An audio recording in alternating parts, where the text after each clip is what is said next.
കപ്പക്കറിയല്ലേ? കപ്പ തേങ്ങാപ്പാൽ ഒഴിച്ച്. തേങ്ങാപ്പാൽ ഒഴിച്ചത്. കപ്പ തേങ്ങാപ്പാൽ ഒഴിച്ചാണ് ഉണ്ടാക്കാൻ പോകുന്നത്. അതിന് തന്നെ ഒരു ഫ്രൈ പാൻ എടുത്ത് വെച്ചിട്ടുണ്ട്. കുറച്ച് വെളിച്ചെണ്ണ ഒഴിക്കുകയാണ്. കുറച്ച് വെളിച്ചെണ്ണ, ലേശം വെളിച്ചെണ്ണ ഒഴിച്ചിട്ടുണ്ട്. ലേശം കടുക് ഇട്ട് കൊടുത്തിട്ടുണ്ട്. ഒന്ന് പൊട്ടി വരികയാണ് കടുക്. അതിനകത്തോട്ട് നമ്മൾ ഉണക്കമുളകും വറ്റൽമുളകും കറിവേപ്പില ഇടുകയാണ്. ഇത്തിരി കറിവേപ്പിലയും കൂടി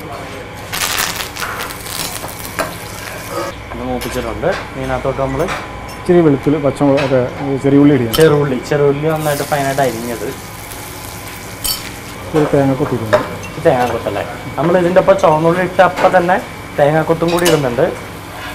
തേങ്ങാക്കൊത്തും കൂടി ഒന്ന് ബ്രൗൺ ആവും. തേങ്ങാക്കൊത്തും ഒരു ബ്രൗൺ കളറാണ്. നമ്മുടെ ഉള്ളി ചെറിയുള്ളി ബ്രൗൺ ആയിക്കൊണ്ടിരിക്കുന്നു.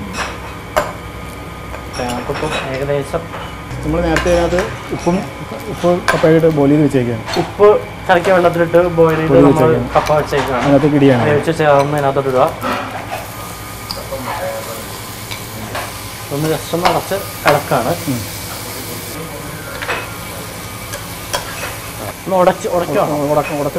ഉടച്ചെടുക്കുകയാണ്. ഒരു കുഴമാതിരിയാണ്. നന്നായിട്ട് എല്ലാം ശരിക്കും ഇത് ഉടയ്ക്കാവുന്നില്ല. മിക്സ് ചെയ്യുമ്പോൾ ആ ഒരു താളിപ്പും ബാക്കി എല്ലാം കൂടി ഇതിനകത്ത് കിടന്ന് നന്നായിട്ട് മിക്സ് ആവുന്നുണ്ട്. ഇങ്ങനെയും കഴിക്കാമല്ലോ അല്ലേ? ഇങ്ങനെ നമ്മൾ കഴിക്കാനുള്ള ഒരു ഇതുണ്ട്. ഇങ്ങനെ നമ്മൾ ഉണ്ടാക്കി കൊടുക്കാറുണ്ട്. വീട്ടില് ഉണ്ടാക്കി തരാറുണ്ട് അമ്മമാര്. ഇതിന്റെ ഒപ്പം നമ്മൾ തേങ്ങാപ്പാൽ ചേർക്കുകയാണ്. ഇപ്പൊ തേങ്ങാപ്പാൽ ലേശം ഇട്ടിട്ടുണ്ട്. ഇതൊരു കുഴമ്പ് പരുവത്തിലുള്ള കറിയാണ്. ഇത് കറിയാണോ മെയിൻ കോഴ്സ് ആണോ? ഇത് കറി വേറെ എന്തിന്റെ ഒപ്പം കഴിക്കും? കപ്പ് മെയിൻ ആയിട്ട് വരും. മീൻ മുളകിട്ടോ. ഓ, ഇത് മെയിൻ കോഴ്സ് തന്നെയാണ്. ലേശം ഉപ്പിട്ടുണ്ട്.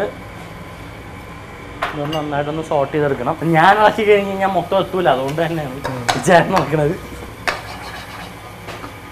തേങ്ങാപ്പാലൊക്കെ ഏകദേശം വറ്റിയിട്ടുണ്ട്. ആ ഒരു കുഴമ്പായി മാറി. സെർവിങ് ഡിഷായിട്ട് ഞാൻ വന്നു. ഇങ്ങോട്ട് വന്നു.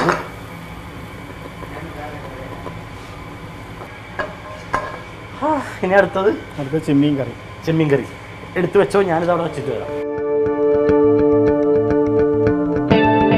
അപ്പോൾ നമ്മൾ നമ്മുടെ കപ്പയും ഞണ്ട് മുളകിട്ടത് അങ്ങ് എടുത്ത് മാറ്റി വെച്ചിട്ടുണ്ട്. എല്ലാം ഉണ്ടായി കഴിഞ്ഞു. അടുത്ത് നമ്മൾ ചെമ്മീൻ കറിയാണ്. ചെമ്മീൻ കറി ഉണ്ടാക്കാൻ പോവാണ്. പാൻ വെച്ചിട്ടുണ്ട്. ഇച്ചിരി വെളിച്ചെണ്ണ ഒഴിച്ചിട്ടുണ്ട്. ഉലുവ അല്ലേ? ഇതിൽ ഉലുവ ഇടണമല്ലോ. ഇച്ചിരി ഉലുവ ഇടുന്നുണ്ട്.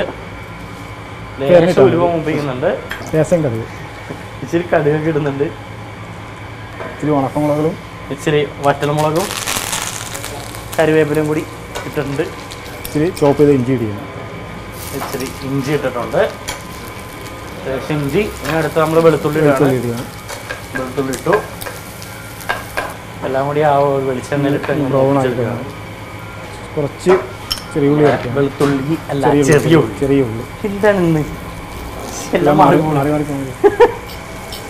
അപ്പൊ ഇത്തിരി ചുവന്നുള്ളി ഇട്ടിട്ടുണ്ട്. നമ്മൾ ആദ്യം തന്നെ ഇഞ്ചി, പച്ചമുളക്, കറിവേപ്പില എല്ലാം കൂടി ഇട്ട് കടുക് ഉലുവയും മൂപ്പിച്ചു. അതിനുശേഷം നമ്മളിപ്പോ വെളുത്തുള്ളിയും ഇഞ്ചി കൂടി ഇട്ടു. ചെറുള്ളി ഇട്ടു. ഇതെല്ലാം കൂടി നന്നായിട്ടൊന്ന് സോട്ട് ചെയ്തെടുക്കണം. കുറച്ച് സവോള ചേർക്കും. ഇതിനകത്ത് നമ്മൾ സവോള അരിയുന്നുണ്ട്. സവോള നന്നായിട്ട് ചോപ്പ് ചെയ്തെടുത്താ കേട്ടോ. സാധാ അരിഞ്ഞല്ല, ചോപ്ഡ് ഓണിയനാണ്. നല്ല ബ്രൗൺ കളറായി വരുന്നുണ്ട്. അവിടെ കപ്പയും ഞണ്ടും എന്നെ നോക്കി ചിരിച്ചിരിപ്പുണ്ട്. വരാം, വെയിറ്റിംഗ് ആണ്. വരാം. പക്ഷെ നല്ല രീതിയിൽ തന്നെ നല്ലൊരു ഫ്ലേവർ വരുന്നുണ്ട്. ആ ഒരു മൂപ്പിക്കണ ഒരു മണല്ലേ ശരിക്കും ഇടുന്നത്. കുറച്ച് തക്കാളി ഇടുന്നുണ്ട് നമ്മള്. ഒന്ന് സോട്ട് ചെയ്ത് ഉടക്കുന്നുണ്ടോ? ചെറുതായിട്ട് ഒന്ന് സോട്ട് ചെയ്തെടുക്കുകയാണ്. മസാല മുളക് പൊടി, കുറച്ച് മുളക് പൊടി, ആദ്യം മഞ്ഞപ്പൊടി കുറച്ച് ഇടുന്നുണ്ട്. കുറച്ച് മഞ്ഞപ്പൊടി, കുറച്ച് മുളക് പൊടി ഇടുന്നുണ്ട്. ഇച്ചിരി മല്ലിപ്പൊടി, ഉപ്പ് ഇടുന്നുണ്ട്. അത് സോട്ട് ചെയ്തു. ഉപ്പല്ലേ എല്ലായിടത്തും എത്തൂല. ഇത് ഏകദേശം ആ ഒരു തക്കാളി ഇട്ടുകൊണ്ട് കട്ട കട്ടായി വരുന്നുണ്ട്.